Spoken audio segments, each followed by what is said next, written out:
အကျော်ဆိုင်လာတိုင်းအမိုက်တွေမိကြတဲ့ကိုကြီးချောကိုတွေဝါရဲ့ရုပ်ရှင်မီဟာတာတွေနဲ့ပျော်ဖို့ကောင်းတဲ့25နှစ်ပြည့်မွေးနေ့အတွက် vlog လေးပဲဖြစ်ပါတယ်အရင်ဆုံးမောင်နှမတွေဝါတီဆွဲဖို့အတွက်စားဖို့တောက်ဖို့ပြင်ကြပါတယ်ရှင်ကိုကြီးရဲ့ညီမလေးငယ်ဆုံးကတော့စီချောင်းတက်ပါတယ်ညီမလေးထွေးငယ်ကတော့ဝယ်လာတဲ့ဟင်းလေးတွေကိုပကံထဲမှာလှလှလေးထည့်ပါတယ်အဲ့တော့ပွင့်လေးရှင်မှာဖြူဖြူဖွေးလေးနဲ့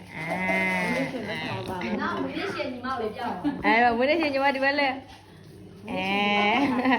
ပွင့်လေးရှင်လက်ဆောင်မလို့မဝယ်တော့မယ်ကဲမောင်းထိုင်မှာဒါလေးကတော့ကိုကြီးတွေဝါရဲ့ဒက်ဒီနဲ့မမီဖြစ်ပါတယ်ရှင်အခုမြင်ရတဲ့အချောလေးနှစ်ယောက်ကတော့ဝါတီဆွဲရမှန်းတီလို့လာကြတဲ့ special guest တူမလေးနှစ်ယောက်ပါဝင်းနေရှင်ကစားကြပါအောင်ကျွန်တော်တို့ရှယ်ဆွဲနေတဲ့အချိန်မှာဘဘကစားပြီးလို့တရုတ်ကလေးထိုင်ကြည့်ပါတယ်ជីជីကတော့ဖျားမီလေးတကတ်အေးလေးတွေကတ်နေပါတယ်ရှင်ကျွန်တော်တို့ကတော့ဝါတီတွေဆွဲရင်ဟာသားတွေထိုင်ပြောရင်းနဲ့ပေါ့ကိုရီတော့ပတ်စံ20ပြေးပြီးတော့ဒီဘက်တွေတက်ပါလေစုပေးခိုင်းတယ်အဲ့လိုနဲ့ပဲကိမုတ်ခွဲဖို့အချိန်တောင်ရောက်ရှိလို့လာခဲ့ပါပြီကျန်တဲ့လူတွေကတော့ကိမုတ်စားရမမဲ့တီးလို့ပြောနေကြပါတယ်အသက်တွေကတော့ကြီးလာပေမဲ့မောင်နှမတွေလူစုံလို့ရှိလူငယ်တွေလိုပါပဲရှင်1 2 3 smile smile ကြောင်းလား1 2 3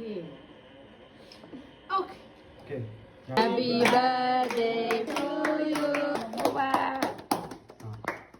ကဲငါမလို့တော့တော့ကြာပါဘူးဒီလိုလေ9လပဲလေကြီးတလို့ပဲ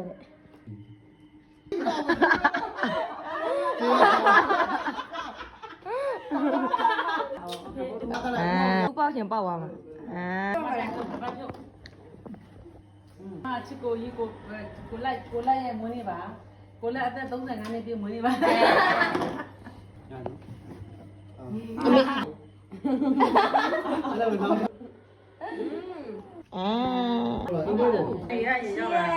ဒါပဲအုံးကြီးရတာနော်ကိုပေါ်ရမလားမသိဘူးခရိုင်းနောက်တိုင်းဝတ်ဆုံးအမမဟုတ်လေကိုလက်အောင်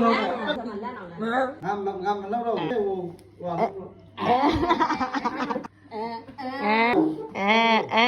တော့ဖေတော့ဖေတော်ပြီလေ